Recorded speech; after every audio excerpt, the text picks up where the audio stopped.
Hi friends, ತುಂಬ long gap ಆದಮೇಲೆ video ಮಾಡ್ತಾಯಿದ್ದೀನಿ. ಹೇಗಿದ್ದೀರಾ? ಎಲ್ಲ ಚೆನ್ನಾಗಿದ್ದೀರಾ ಅಂತ ತಿಳ್ಕೊಂಡಿದ್ದೀನಿ. ವೀಡಿಯೋ ಶುರು ಮಾಡ್ತಾಯಿದ್ದೀನಿ. ಇದು ಲಾಸ್ಟ್ ಬುಧವಾರದ ವೀಡಿಯೋ. ಏಕಾದಶಿ ಪೂಜೆ ನಮ್ಮ ಮನೇಲಿ ಹೆಂಗಾಯಿತು ಅಂತ ನಾನು ನಿಮ್ಮ ಹತ್ರ ಶೇರ್ ಮಾಡ್ಕೋತಾ ಇದ್ದೀನಿ. ಅದಕ್ಕೂ ಮುಂಚೆ ಯಾರಿನ್ನೂ ಚಾನಲ್ ಸಬ್ಸ್ಕ್ರೈಬ್ ಮಾಡ್ಕೊಂಡಿಲ್ಲ, ಪ್ಲೀಸ್ ಸಬ್ಸ್ಕ್ರೈಬ್ ಮಾಡ್ಕೊಳ್ಳಿ. ಮತ್ತು ಒಂದೇ ಒಂದು ಲೈಕ್ ಮಾಡಿ ಮತ್ತು ಶೇರ್ ಮಾಡಿ. ವೀಡಿಯೋನ ಸ್ಕಿಪ್ ಮಾಡಬೇಡಿ ಫ್ರೆಂಡ್ಸ್, ಫುಲ್ಲು ವೀಡಿಯೋ ನೋಡಿ. ಇವಾಗ ನಾನು ಇಲ್ಲಿ ದೇವ್ರ ಸಾಮಾನುಗಳೆಲ್ಲ ತೊಳ್ಕೊಂಡಿದ್ದೀನಿ. ಇವಾಗ ದೇವ್ರ ಗೂಡು ಒಡ್ಸೋಕ್ಕೆ, ದೇವರ ಮನೆ ಒರೆಸೋಕ್ಕೆ ಒಂದು ಒಂದು ಬಟ್ಟಲಲ್ಲಿ ನೀರು ತಗೊಂಡು ಸ್ವಲ್ಪ ಅರಿಶಿನ, ಗಂಜಲ ಮತ್ತು ಅತ್ತರ್ ಹಾಕಿದ್ರೆ ತುಂಬ ಅರೋಮ ತುಂಬ ಸಕ್ಕತ್ತಾಗಿರುತ್ತೆ. ಅದು ಹಾಕಿ ಒರೆಸೋದ್ರಿಂದ ಘಮ ಅಂತ ಇರುತ್ತೆ, ಒಳ್ಳೆ ಪಾಸಿಟಿವ್ ಎನರ್ಜಿ ಚೆನ್ನಾಗಿರುತ್ತೆ ಅಂತ ಹಾಕ್ಕೊಂಡು ನಾನು ಯಾವಾಗಲೂ ಅಷ್ಟೇ ದೇವರ ಮನೆ ಡೋರು ಪ್ರತಿಯೊಂದು ಎಲ್ಲನೂ ಅದೇ ಥರ ಆ 3 ಪದಾರ್ಥಗಳು ಅರಿಶಿನ ಮತ್ತು ಗಂಜಲ ಮತ್ತು ಅತ್ತರು 3 ಹಾಕಿ ಸುತ್ತ ನೀಟಾಗಿ ಒರೆಸ್ಕೊತೀನಿ. ನೆಕ್ಸ್ಟು ಅರಿಶಿನ ಕುಂಕುಮ ಇಡುವಾಗ ನಾವು ಗೋಪುರಂ ಅರಿಶಿನ ಕುಂಕುಮ ಬರುತ್ತಲ್ಲ, ಅದನ್ನು ಕೆಲವರು ಏನಂತಾರೆ, ಅಯ್ಯೋ ಅದು ಅಂಟಲ್ಲ, ಬಿದ್ದು ಹೋಗುತ್ತೆ ಅಂತಿರ್ತಾರೆ. ಆ್ಯಕ್ಚುಲಿ ಗೋಪುರಂ ಅರಿಶಿನ ಕುಂಕುಮನೇ ತುಂಬ ಒಳ್ಳೆಯದು. ಅದರಲ್ಲಿ ಕೆಮಿಕಲ್ಸ್ ಮಿಕ್ಸ್ ಇರಲ್ಲ. ಸೊ ನೀವು ಅದನ್ನೇ ಯೂಸ್ ಮಾಡಿ. ಅದಕ್ಕೆ ಏನು ಮಾಡಬೇಕಂದ್ರೆ ಸ್ವಲ್ಪ ಗಂಧ, ಅರಿಶಿನ ಹಾಕಿ ಈ ಥರ ಪೇಸ್ಟ್ ಮಾಡಿ ಫಸ್ಟು ಬೊಟ್ಟಿಟ್ಬಿಟ್ಟು, ನೆಕ್ಸ್ಟು ನೋಡಿ ಇದು ಗೋಪುರಂ ಕುಂಕುಮ, ಆ ಕುಂಕುಮನ ಅದ್ರ ಮೇಲೆ ಇಡೋದ್ರಿಂದ ಅದು ನೀಟಾಗಿ ಅಂಟತ್ತೆ ಮತ್ತು ಬೀಳಲ್ಲ, ಬಿದ್ದು ಹೋಗಲ್ಲ, ತುಂಬ ಚೆನ್ನಾಗಿರುತ್ತೆ. ಅರಿಶಿನ ಕುಂಕುಮ ಬೇರೆ ನಾವು ಒಂಥರ ಸಾಫ್ಟಾಗಿರೋದ್ರಲ್ಲೆಲ್ಲ ಕೆಮಿಕಲ್ಸು ಮತ್ತು ಮೈದಾ ಹಿಟ್ಟು ಮಿಕ್ಸ್ ಮಾಡ್ತಾರಂತೆ. ಗೋಪುರಂ ಅರಿಶಿನ ಕುಂಕುಮ ಮಾತ್ರ ಪಕ್ಕ ವರ್ಜಿನಲ್ಲು, ತುಂಬ ಚೆನ್ನಾಗಿರುತ್ತೆ. ಆಲ್ಮೋಸ್ಟ್ ನಾನು ಗೋಪುರಂ ತೊಗೋತೀನಿ, ಇಲ್ಲ ತಿರುಪತಿಗೆ ಹೋದಾಗ ಅಲ್ಲಿಂದ ಅರಿಶಿನ ಕುಂಕುಮ ವರ್ಜಿನಲ್ ಒಳ್ಳೆ ಘಮ ಅಂತ ಇರುತ್ತೆ. ಅದಕ್ಕೋಸ್ಕರ ನಾನು ಅಲ್ಲಿ ತೊಗೊಬರ್ತೀನಿ. ನಾನು ಇವಾಗ ಕಳಶ ಹೆಂಗೆ ರೆಡಿ ಮಾಡ್ಕೋತೀನಿ ಅಂತ ನಿಮಗೆ ತೋರಿಸ್ತಾ ಇದ್ದೀನಿ. ಇದು ಬೆಳ್ಳಿದು ಕಳಶ, ಡೈಲಿ ಯೂಸ್ಗೆ ಇಟ್ಟಿದ್ದೀನಿ. ಅಷ್ಟಲಕ್ಷ್ಮಿ ಚೊಂಬು. ಸೊ ಅದನ್ನು ಖಾಲಿ ಚೊಂಬಿಗೆ ನಾವು ಬೊಟ್ಟಿಡಬಾರ್ದು. ಸೊ ಫಸ್ಟು ಅದಕ್ಕೆ ನೀರು ತುಂಬಿಸ್ಬಿಟ್ಟು ಪ್ರತಿಯೊಂದು ಲಕ್ಷ್ಮಿಯರಿಗೂ ಹಣೆ ಮೇಲೆ ಮತ್ತು ಪಾದದ ಹತ್ರ ಒಂದೊಂದು ಬಟ್ಟು ಗಂಧ ಮತ್ತು ಅರಿಶಿನ ಅದರಲ್ಲೇ ಇರುತ್ತೆ, ಅದ್ರ ಮೇಲೆ ಒಂದೊಂದು ಕುಂಕುಮದ ಬೊಟ್ಟಿಟ್ರೆ ಮುಗೀತು. ನೆಕ್ಸ್ಟು ಒಳಗಡೆ ನೀರಿಗೆ ಒಂದು ಸ್ವಲ್ಪ ಅರಿಶಿನ, ಆಮೇಲೆ ಕುಂಕುಮ, ಸ್ವಲ್ಪ ಅಕ್ಷತೆ ಹಾಕ್ಕೊಂಡ್ರೆ ಮುಗೀತು. ಮತ್ತು ನಾನು ದೀಪಗಳಿಗೆ ಈ ಥರ ಉದ್ದ ಬತ್ತಿ ತೊಗೊಂಡಿದ್ದೀನಿ. ಉದ್ದ ಬತ್ತಿಗಳು ಈ ಥರ ನಮ್ಗೆ ಎಷ್ಟು ಬೇಕಷ್ಟು ಕಟ್ ಮಾಡ್ಕೊಬೋದು. ಆದರೆ ಒಂದೆಳೆ ಬತ್ತಿ ಹಾಕ್ಬಾರ್ದು ಯಾವತ್ತೇ ಆಗಲಿ. 2 ಎಳೆ ಬತ್ತಿನ ನಾವು ದೀಪಕ್ಕೆ ಹಾಕೋಬೇಕು. ದೀಪಗಳಿಗೆ ನೋಡಿ ಈ ಥರ 2 ಎಳೆನ ಚೆನ್ನಾಗಿ ಹಿಂಗೆ ಕೈಯಿಂದ ಬತ್ತಿನ ಹಾಕ್ಕೊಂಡ್ರೆ 2 ಎಳೆ ಬತ್ತಿ ತುಂಬ ಚೆನ್ನಾಗಾಗುತ್ತೆ. ನಾನು ನಿಮ್ಗೆ ಲಾಸ್ಟ್ ಟೈಮ್ ಹೇಳಿದ್ದೆ ಡೈಲಿ ಬತ್ತಿ ಚೇಂಜ್ ಮಾಡಬೇಕು ಅಂತ. ನೋಡಿ ಈ ಥರ ಒಂದು ಉದ್ದ ಬತ್ತಿ ತೊಗೊಂಡಿಟ್ಕೊಂಡ್ರೆ ಡೈಲಿ ನಿಮಗೆ ಎಷ್ಟು ಬೇಕೋ ಅಷ್ಟು ಹಾಕ್ಕೊಂಡು ಹಚ್ಕೋಬೋದು. ಇವಾಗ ನೋಡಿ ನಾನು ದೀಪಕ್ಕೂ ಕುಂಕುಮ ಇಡ್ತಾಯಿದ್ದೀನಿ. ಇದು ಕಾಮಾಕ್ಷಿ ಅಮ್ಮನವ್ರ ದೀಪ. ಅದಕ್ಕೂ ಸಹ ಹಿಂದೆ ಅಲ್ಲಿ ಕಳಶ ಥರ ಇರುತ್ತಲ್ಲ, ಅದಕ್ಕೆ ಅರಿಶಿನ ಕುಂಕುಮ ಎಲ್ಲ ಇಟ್ಟಿದ್ದಾಯಿತು. ಇವಾಗ ದೀಪಗಳಿಗೂ ಸಹ ಅರಿಶಿನ ಕುಂಕುಮ ಹೂವು ಪ್ರತಿಯೊಂದು ಹಾಕ್ತಾಯಿದ್ದೀನಿ. ಮತ್ತು ಚೊಂಬು ಮೇಲೆ ಆದಷ್ಟು ನಾವು ಬಂದು ಇದು ನಾಮ ಮತ್ತು ವಿಭೂತಿಯವರು ಅಂತ ಇರುತ್ತೆ. ಬಟ್ ಲಕ್ಷ್ಮೀ ವೆಂಕಟೇಶ್ವರ ಅವರ ಧರ್ಮಪತ್ನಿ ಆಗಿರೋದ್ರಿಂದ ಕಳಶ ಲಕ್ಷ್ಮೀ ಇದೆ. ಸೊ ನಾನು ನಾಮನೇ ಇಟ್ಟಿದ್ದೀನಿ, ಏನೂ ತಪ್ಪಿಲ್ಲ ಅಂದ್ಕೊಂಡಿದ್ದೀನಿ. ನನಗೆ ಗೊತ್ತಿರೋ ಪ್ರಕಾರ ನಾನು ಮಾಡ್ತಾಯಿದ್ದೀನಿ. ನೆಕ್ಸ್ಟು ವಿಳ್ಯದೆಲೆ, ಕಳಶಕ್ಕೆ ವಿಳ್ಯದೆಲೆ ಮತ್ತು ನಾನು ಒಂದು ಚಿಕ್ಕದು ಲಕ್ಷ್ಮೀ ಕಾಸನ್ನು ಸಹ ಒಂದು ದಾರದಲ್ಲೇ ಕಟ್ಬಿಟ್ಟು ಅದನ್ನು ವಾಶ್ ಮಾಡಿ ಇವಾಗ ಚೊಂಬಿಗೆ ಹಾಕ್ಬಿಟ್ಟು, ಎಲೆಗಳಿಗೆ ಅರಿಶಿನ ಕುಂಕುಮ ಇಡಲ್ಲ ನಾನು, ತುದಿಗೆ ಬಂದು ಅರಿಶಿನ ಕುಂಕುಮ ಎಲ್ಲ ಇಟ್ಬಿಟ್ಟು ಹೂವನ್ನ ಹಾಕೋತಾ ಇದ್ದೀನಿ. ಹೂವು ಹಾಕ್ಕೊಂಡ್ರೆ ಕಳಶ ರೆಡಿ ಆಯಿತು. ನಾನು ಡೈಲಿ ಯೂಸ್ಗೆ ತೆಂಗಿನಕಾಯಿ ಏನು ಇಡಲ್ಲ. ದೀಪ ಎಲ್ಲ ರೆಡಿ ಆದಮೇಲೆ ನೆಕ್ಸ್ಟು ನಾನು ಇವಾಗ ಬಾಗಿಲು ಮೇಯ್ನ್ ಡೋರ್ ಬರುತ್ತಲ್ಲ ಬಾಗಿಲು, ಅದಕ್ಕೆ ರೆಡಿ ಮಾಡ್ತಾಯಿದ್ದೀನಿ. ಆದಷ್ಟು ಅಲ್ಲಿ ಈ ಥರ ಸ್ವಸ್ತಿಕ್ಕು, ಓಮು ಮತ್ತು ಶ್ರೀ ಅಂತ, ಇದು ಸಂಸ್ಕೃತದಲ್ಲಿ ಶ್ರೀ ಅಂತ ಬರುತ್ತೆ. ಇದು ಈ ಥರ ಇಡೋದ್ರಿಂದ ಯಾವುದೇ ರೀತಿಯ ನೆಗೆಟಿವ್ ಎನರ್ಜಿ ಪಾಸ್ ಆಗದೆ ಇರೋಂಗೆ, ಮನೆ ಒಳಗಡೆ ದೃಷ್ಟಿ ಏನೇ ಆಗಲಿ ಬರ್ದೇ ಇರೋ ಥರ ನಮಗೆ ಇದು ಪ್ರೊಟೆಕ್ಷನ್ ಕೊಡುತ್ತೆ. ಸೊ ನಾವು ಬಾಗಿಲ ಮೇಲೆ ಈ ಥರ ಇಡೋದ್ರಿಂದ ತುಂಬ ಒಳ್ಳೆಯದು ಇಟ್ಟರೆ. ನೆಕ್ಸ್ಟು ನಾನು ಇವಾಗ ದೇವ್ರದ್ದು ಪೂಜೆದೆಲ್ಲ ರೆಡಿ ಎಲ್ಲ ಆದಮೇಲೆ, ಅವತ್ತು ಏಕಾದಶಿ ರೈಸ್ ಐಟಮ್ ಏನು ತಿನ್ನಬಾರ್ದು ಅಂತ ಅವಲಕ್ಕಿ ಹೆಸರುಬೇಳೆ ರೆಡಿ ಮಾಡ್ಕೊತಾ ಇದ್ದೀನಿ. ನನ್ನ ಹಸ್ಬೆಂಡು ತೆಂಗಿನಕಾಯಿ ಸರ್ಕೊಡ್ತಾ ಇದ್ದಾರೆ. ಅವರು ಹೆಲ್ಪ್ ಮಾಡ್ತಾರೆ ಹಬ್ಬಗಳಲ್ಲಿ, ಮತ್ತು ಇವಾಗ ಡೈಲಿ ಹೆಲ್ಪ್ ಮಾಡ್ತಾರೆ, ಹಬ್ಬ ಮಾತ್ರ ಅಲ್ಲ. ಮತ್ತು ಇವಾಗ ಸೌತೆಕಾಯಿನ ಹೆಚ್ಕೊತಾ ಇದ್ದೀನಿ, ಏನಕ್ಕೆ ಹೇಳಿ, ಕೋಸಂಬರಿಗೆ. ಮತ್ತು ಉಪ್ಪಿಟ್ಟು ಸಹ ಮಾಡ್ಕೊಂಡಿದ್ದೆ. ಆ್ಯಕ್ಚುಲಿ ನಾನು ಇಲ್ಲಿ ಹಲಸಿನ ಹಣ್ಣು ಬರುತ್ತಲ್ಲ, ಅದರಲ್ಲಿ ಹಲಸಿನ ಹಣ್ಣಿನ ಚರ್ಪು ಅಂತೇನೋ ಮಾಡ್ತೀವಿ. ಐ ಮೀನ್ ಹಲಸಿನ ಹಣ್ಣು ರಸಾಯನನೇ ಅದೂ. ಬಟ್ ಎಷ್ಟೊಂದು ಹುಡುಕಿದ್ವಿ, ನಮಗೆ ಹಲಸಿನ ಹಣ್ಣು ಸಿಕ್ಕೇ ಇರಲಿಲ್ಲ. ಸೊ ಏನು ಮಾಡೋಕ್ಕಾಗಲ್ಲ ಬಿಡು ಅಂದ್ಬಿಟ್ಟು ನೋಡಿ, ಈ ಬಾಳೆಹಣ್ಣಲ್ಲೇ ನಾನು ಎಲ್ಲ ರೆಡಿ ಮಾಡ್ಕೊತಾ ಇದ್ದೀನಿ. ಅವಲಕ್ಕಿ, ಬಾಳೆಹಣ್ಣು, ಬೆಲ್ಲ, ಹಸಿ ತೆಂಗಿನಕಾಯಿ ತುರಿ, ಪ್ರತಿಯೊಂದು ಈ ಹಲಸಿನ ಹಣ್ಣುಗೂ ಹಸಿ ತೆಂಗಿನಕಾಯಿ, ಬಾಳೆಹಣ್ಣಿಗೂ ಸಹ ಸೇಮ್ ಹಸಿ ತೆಂಗಿನಕಾಯಿ. ಮತ್ತು ಅವಲಕ್ಕಿನ ನಾನು ಲಾಸ್ಟ್ ಒಂದು ವೀಡಿಯೋದಲ್ಲಿ ಹೇಳಿದ್ದೀನಿ, ನೆನೆಸೋಕ್ಕೆ ಹೋಗ್ಬಾರ್ದು, ಹಾಗೆ ನಾವು ಇನ್ನೇನು ತಿಂತೀವಿ ಅನ್ನೋ ಟೈಮಲ್ಲೇ ತೊಳೆದು ಹಾಕ್ಕೊಂಡ್ರೆ ಮುಗೀತು. ನಾರ್ಮಲ್ಲು ಉಪ್ಪಿಟ್ಟು, ಆಲ್ಮೋಸ್ಟ್ ಎಲ್ಲರಿಗೂ ಉಪ್ಪಿಟ್ಟು ಇಷ್ಟ ಆಗಲ್ಲ. ಕೆಲವ್ರಿಗೆ ಅಯ್ಯೋ ಉಪ್ಪಿಟ್ಟ ಯಾರು ತಿಂತಾರೆ ಅಂತಾರೆ. ಬಟ್ ಅವತ್ತು ನಾವು ಉಪವಾಸ ಇದ್ದೀವಿ ಏಕಾದಶಿ ದಿನ ಅಂತಂದರೆ ಅನ್ನ ಪದಾರ್ಥನ ತಿನ್ನಬಾರ್ದು.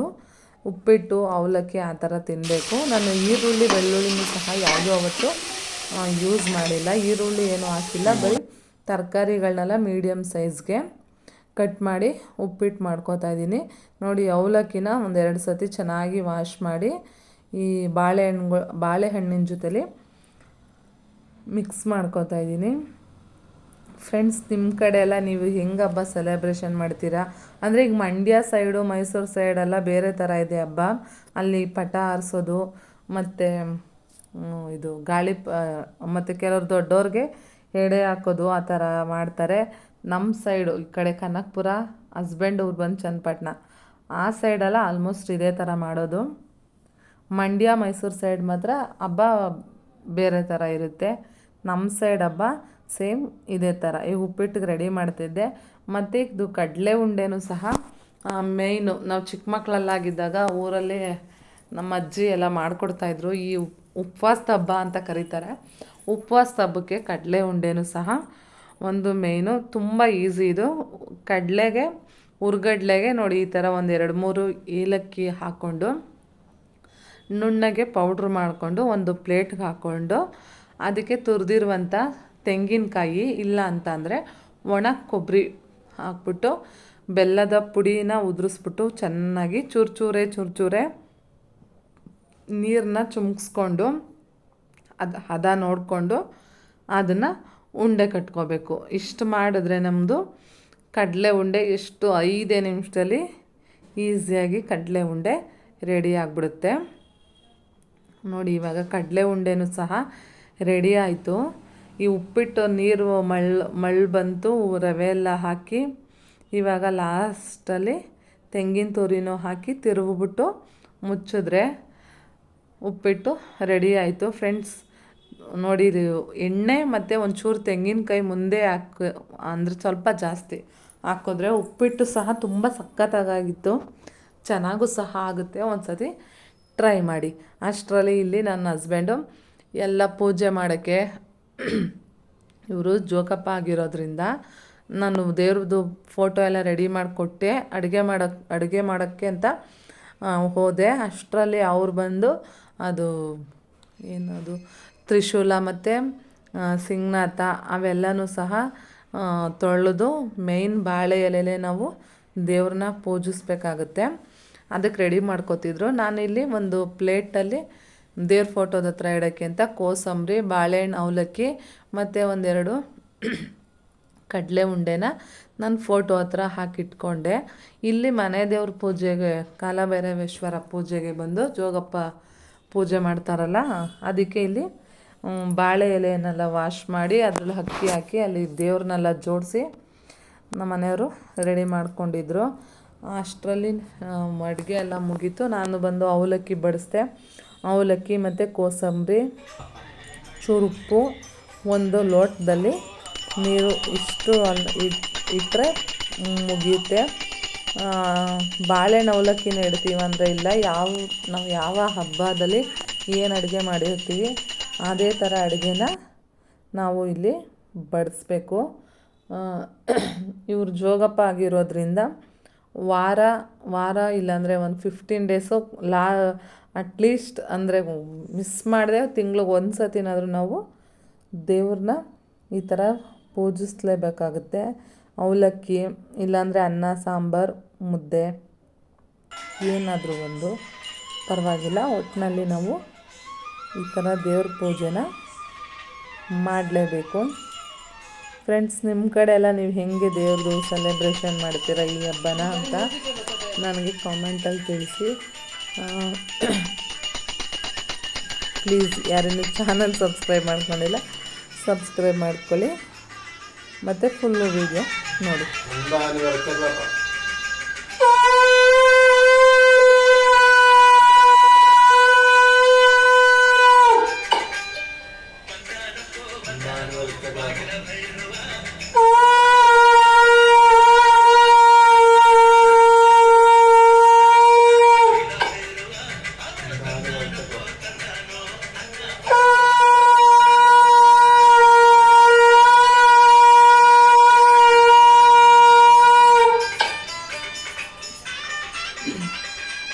ಪೂಜೆ ಎಲ್ಲ ಆಗಿದ್ಮೇಲೆ ಈ ಥರ ಅವರು 3 ಸತಿ ಅದನ್ನು ಓದೋದು. ಅದ್ರ ನೇಮ್ ಬಂದು ಸಿಂಗ್ನಾಥ ಅಂತೆ. ಆಲ್ಮೋಸ್ಟ್ ಕಾಲಭೈರವೇಶ್ವರ ಫ್ಯಾಮಿಲಿಯವ್ರಿಗೆ ಇದು ಸಿಂಗ್ನಾಥ ಗೊತ್ತೇ ಇರುತ್ತೆ. ಮತ್ತು ಜೋಗಿ ಬಿಟ್ಟಿರೋರು ಸಹ ಗೊತ್ತಿರುತ್ತೆ ಈ ಥರ ಪೂಜೆ ಮಾಡೋದು. ಅದನ್ನು ಓದಿದ್ದಾದಮೇಲೆ ಇವರು 3 ಸತಿ ಸಾಷ್ಟಾಂಗ ನಮಸ್ಕಾರನ ಮಾಡಲೇಬೇಕಾಗುತ್ತೆ. ಎಲ್ಲ ಸಾಷ್ಟಾಂಗ ನಮಸ್ಕಾರ ಎಲ್ಲ ಮುಗ್ದಿದ್ದಾದಮೇಲೆ ಇನ್ನೂ ಒಂದು ಸತಿ ಆರತಿ ಮಾಡಿ ಮನೆಯವ್ರಿಗೆಲ್ಲರಿಗೂ ಆರತಿ ಕೊಡ್ತಾರೆ. ಆರತಿ ಕೊಟ್ಟು ವಿಭೂತಿ ಇಟ್ಟು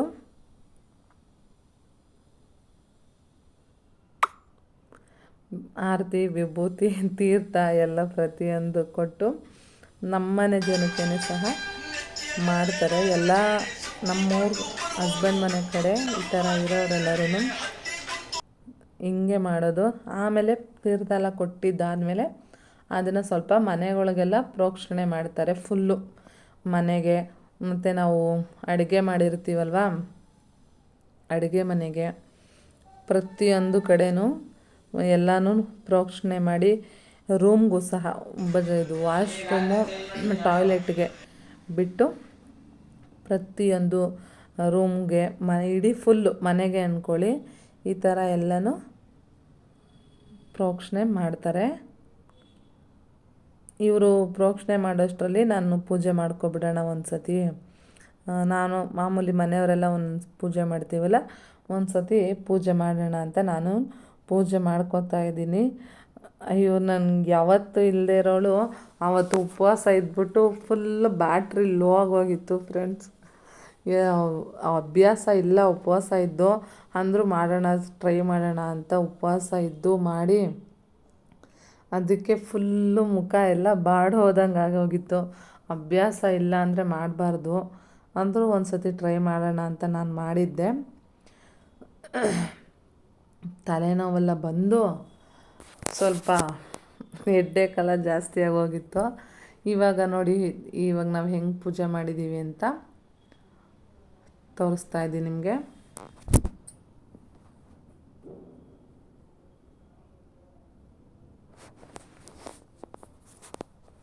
ನೆಕ್ಸ್ಟು ಪೂಜೆ ಎಲ್ಲ ಆದಮೇಲೆ ಫಸ್ಟು ಅವ್ರಿಗೆ ಅಂದರೆ ನಮ್ಮ ಮನೆಯವ್ರೆ ಅಂತಲ್ಲ, ಈ ಜೋಗಪ್ತಿರು ಯಾರು ಬಂದಿರ್ತಾರೆ ದೇವ್ರ ಪೂಜೆ ಮಾಡೋಕ್ಕೆ ಅವ್ರಿಗೆ ಫಸ್ಟು ಊಟ ಕೊಟ್ಟು, ಅವರು ಊಟ ಮಾಡಿದ್ಮೇಲೆ ಮಿಕ್ಕಿದ್ದು ಮನೆಯವರೇ ಆಗಲಿ ಬೇರೆ ಆಗಲಿ ಊಟ ಮಾಡೋಂಥದ್ದು ಇರೋದು ಪದ್ಧತಿ.